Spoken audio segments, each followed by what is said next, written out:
नया IBN 7 हौसला है।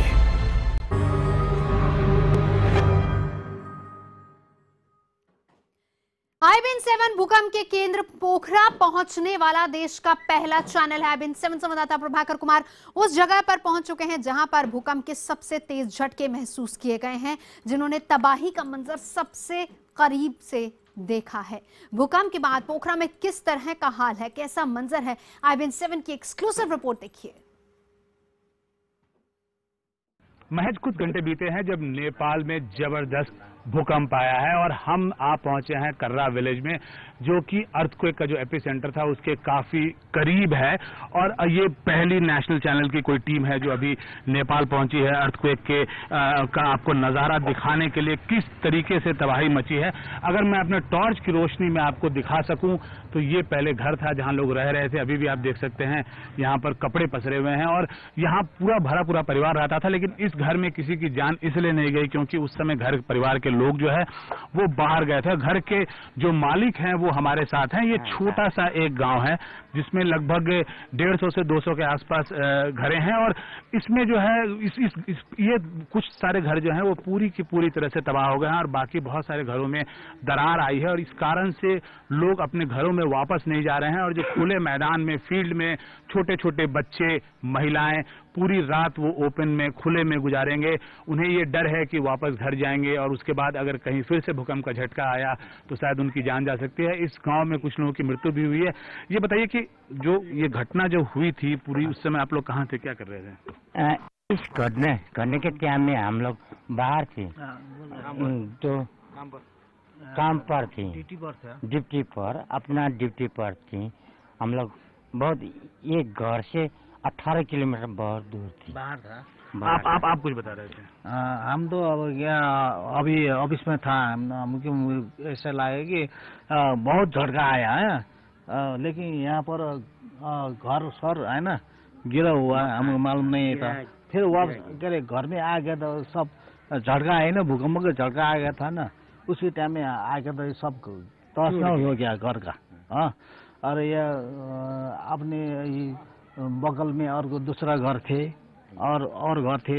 इस घर के ठीक पिछवाड़े में जो घर, इस घर के ठीक पिछवाड़े में जो घर है वहाँ पे एक वृद्ध महिला की, एक वृद्ध पुरुष की, माफ कीजिएगा, एक वृद्ध पुरुष की मृत्यु भी हुई है।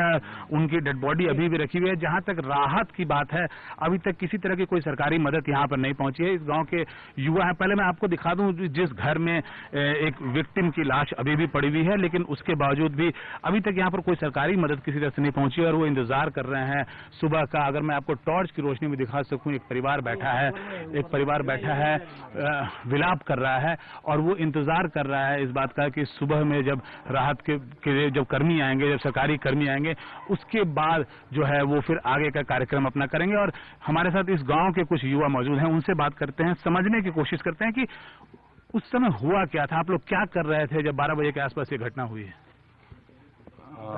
12 बजे हम टीवी देख रहा था अपने रूम पे।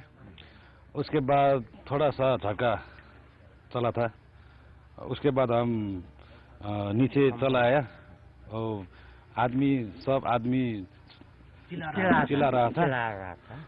झटका कितना जोरदार था? बहुत स्पीड था, आगे। हाँ, क्या? बहुत स्पीड था, बहुत डरावना था झटका। वो पहली बार देखा है हम अर्थक्वेक कैसा होता है, वो डर का बहुत फील हुआ है। इन्होंने पहली बार डर का अनुभव किया और जाहिर है जिस तरीके के जोरदार झटके यहाँ पर लगे थे नेपाल में खासकर, उसके बाद वो कोई भी होता उसकी भी यही हालत होती। इस पूरे इलाके में, लगभग पूरे नेपाल में अभी बिजली गुल है। और मैं आपको अगर ये दिखाऊं कि इस गांव का क्या हाल है, छोटा सा कस्बा है, इसमें लगभग 100 के आसपास घर हैं और लगभग सारे के सारे घर जो हैं वो बंद पड़े हुए हैं। लोग जो है खुले मैदान में बैठे हुए हैं और छोटे छोटे बच्चे, महिलाएं वो खुले मैदान में अपना यहाँ से पूरी रात गुजारने को तैयार है। उनका कहना है कि वो घर में तब तक वापस नहीं जाएंगे जब तक कि उन्हें ये तसल्ली न हो जाए कि भूकंप के झटके दोबारा नहीं आएंगे। मैं आपके लिए टॉर्च जलाता हूँ और टॉर्च की रोशनी में आपको दिखाने की कोशिश करता हूँ कि इस गांव का आज का नजारा क्या होगा। ये जितने लोगों को आप देख रहे हैं, छोटे छोटे बच्चे हैं, महिलाएं हैं, वृद्ध महिलाएं हैं, बूढ़ी महिलाएं हैं, देखिए अब छोटा बच्चा है जो पूरे खुले में इसे पूरी रात गुजारनी पड़ेगी। ये छोटी छोटी यंग लड़कियां हैं, वृद्ध महिलाएं हैं, ओल्ड एज महिलाएं हैं और इन्होंने पूरा ये कर लिया है। और मौसम भी यहाँ ठंडा है, आप देखिए लगभग सारे के सारे लोगों ने यहाँ पे रजाइयां कंबल ओढ़ी हुई हैं, जैकेट्स पहने हुए हैं।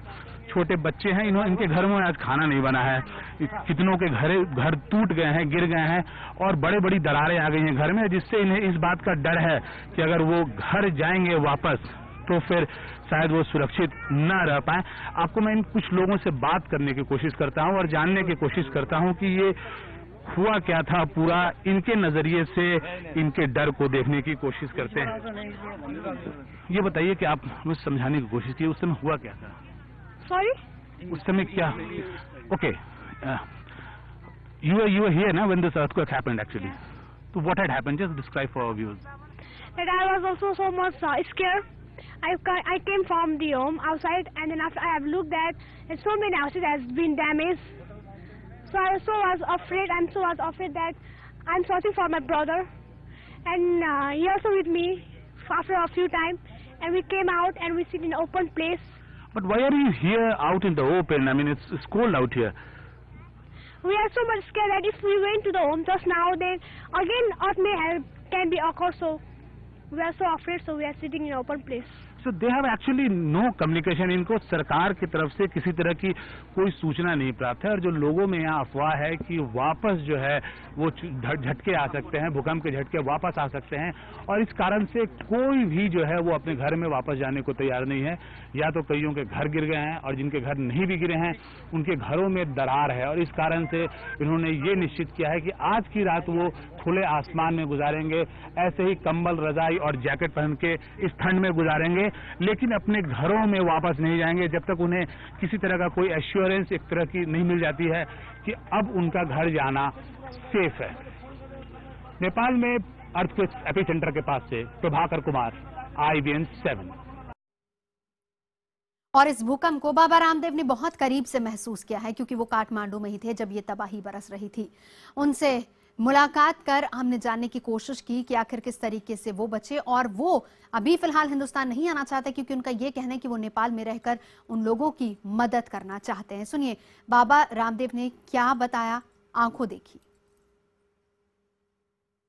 यदि 1 मिनट भी मैं देरी से निकलता पंडाल से तो वहां हजारों लोगों की लाशें बीत सकती थी। 1 मिनट पहले निकला, कुछ लोग मंच के दाईं ओर से निकल गए, कुछ बाईं ओर से, कुछ पीछे से, कुछ आगे से और पंडाल लगभग खाली हो गया था। जैसे ही बाहर निकला तो दाहिनी तरफ देखा तो एक 4-5 मंजिली इमारत थी, वो ताश के पत्तों की तरह गिर रही थी। जैसे ही बाईं तरफ देखा तो जो 4-5 हजार लोगों के लिए टीन शेड का पंडाल बना हुआ था पूरा जमीन पर बिछ चुका था। सामने देखा तो 40-50 फीट ऊंचे ऊंचे पेड़ गिरे हुए थे। मैं जिस गाड़ी में बैठा तो गाड़ी जो है ऊपर नीचे हो रही थी और मैं बाहर निकला तो मैं खुद ही जो ऊपर नीचे हो रहा था। मुझे ही नहीं पता लगा कुछ क्षणों के लिए कि ये हो क्या रहा है। थोड़ी देर बाद जब बात समझ में आई तो पता लगा ये तो भूकंप है और उसी के अगले क्षण में देखता हूं कि कुछ लोग मेरे सामने जमीन पर लेटे हुए, किसी का सिर फटा हुआ है, करीब 60 लोग उसमें घायल हुए। लेकिन यह भी भगवत कृपा की यह 1 मिनट पहले जो है कार्यक्रम संपन्न हो गया। यदि 1 मिनट की भी देरी होती तो बहुत बड़ा अनर्थ हो सकता था। बाबा रामदेव उस वक्त वहीं पर थे और बता रहे थे कि क्या कुछ उन्होंने देखा, कैसे भूकंप के बाद किस तरह के हालात थे वहां पर। छोटे से ब्रेक के लिए यहां पर रुक रहे हैं, तुरंत लौटेंगे।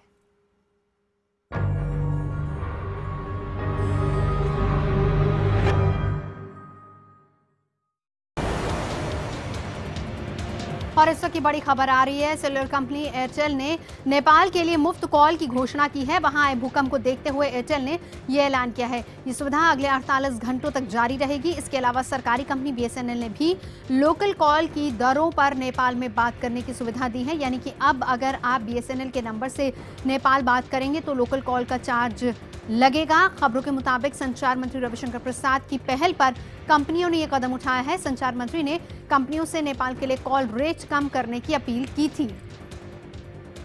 आकाश सोनी हमारे संवाददाता हमारे साथ जुड़ चुके हैं। आकाश, भारत की तरफ से एक मदद कही जाए?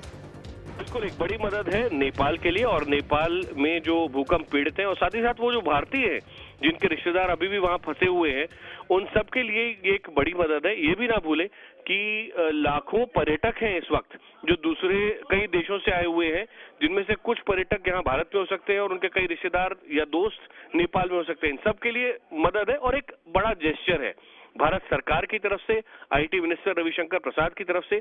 पहले उन्होंने ये कहा था कि मैंने बाकायदा ये कहा है BSNL को कि वो नेपाल के लिए अपने रेट्स को कम कर दे, और जो निजी कंपनियां हैं उनसे भी मैं आशा करता हूं कि वो इससे सीख कर कुछ करेंगे। उसके बाद एयरटेल की तरफ से ये घोषणा हुई है कि अगले 48 घंटे के लिए उनके नेपाल के लिए जो कॉल्स होंगे वो फ्री होंगे।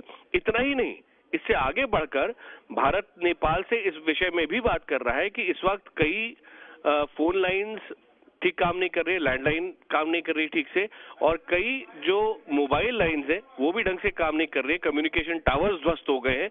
इन सब को वापस रिस्टोर करने में भारत सरकार नेपाल सरकार की मदद कर सकती है और आगे बढ़कर इसकी पेशकश कर रही है। पूरी तरह से सुबह से जब से हादसा हुआ है तब से भारत एक तरीके से दिखा रहा है कि पूरी तरह से नेपाल के साथ हर संभव मदद की कोशिश भी की जा रही है। अब से कुछ ही क्षण पहले सुषमा स्वराज ने भी ट्वीट करके बताया था कि किस तरीके से भारत नेपाल की मदद कर रहा है। बहुत सारे लोग, पर्यटक जो वहां पर फंसे, उन्हें हिंदुस्तान लाने की कोशिश की जा रही है। बिल्कुल, इसमें कोई शक नहीं, नेपाल का दर्द हमारा दर्द है। जब प्रधानमंत्री नरेंद्र मोदी ने ये बात कही तो शायद वो देश के करोड़ों भारतीयों की जो संवेदना है नेपाल को लेकर, जो नेपाल से जो गोरखे भारत की सेना में अपना लहू बहाते रहे देश के लिए, उनके प्रति, और जो एक विशेष रिश्ता है भारत और नेपाल के बीच, आत्मीयता का रिश्ता है। जैसा कि थोड़ी देर पहले हमसे IBN 7 से अमिताभ से बात करते हुए नेपाल के राजदूत भारत में जो है वो कह रहे थे, और साथ ही साथ ये भी देखिए कि कई देशों ने अभी संवेदना प्रकट करना शुरू किया है, जाहिर करना शुरू किया है नेपाल के नेताओं के प्रति, और भारत की जो पहली खेप है मदद की वो कुछ घंटों पहले पहुंच भी चुकी है, और आगे भारत लंबे समय के लिए मदद करने के लिए कटिबद्ध है नेपाल के लिए। बहुत शुक्रिया आकाश पूरी जानकारी के लिए। और एक अच्छा पड़ोसी होने का फर्ज भारत निभा रहा है और पूरी तरह से कहा है कि नेपाल के साथ है। बहरहाल जिन लोगों ने भूकंप के इन झटकों को महसूस किया है वो शायद कुदरत का ये गुस्सा कभी नहीं भूल पाएंगे। महज आधे घंटे में भूकंप के 2 झटकों के बाद हिंदुस्तान के कई शहरों में जमीन हिल गई। लोग अपने अपने घरों से बाहर निकल आए। आपको कुछ ऐसे चश्मदीदों से मिलवाते हैं जो कि ये कह रहे हैं कि हमने ऐसा भूकंप कभी नहीं देखा।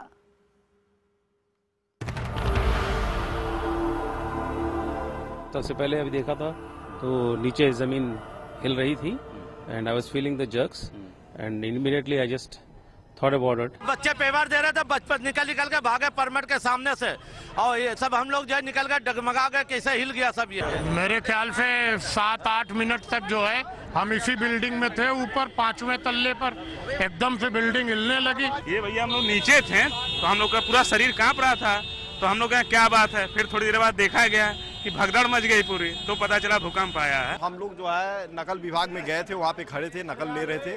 वहाँ सिर्फ 3 सेकंड का भूकंप आया, लगा कि हम लोग को जैसे चक्कर आ रहा है, लेकिन बाद में पता चला कि ये भूकंप है। तुरंत हम लोग भागे, बस 3 सेकंड था भूकंप। मैं अभी जो है गया DPO ऑफिस में एक रिपोर्ट लेने के लिए, सोशल इन्वेस्टिगेशन रिपोर्ट लेने गया था।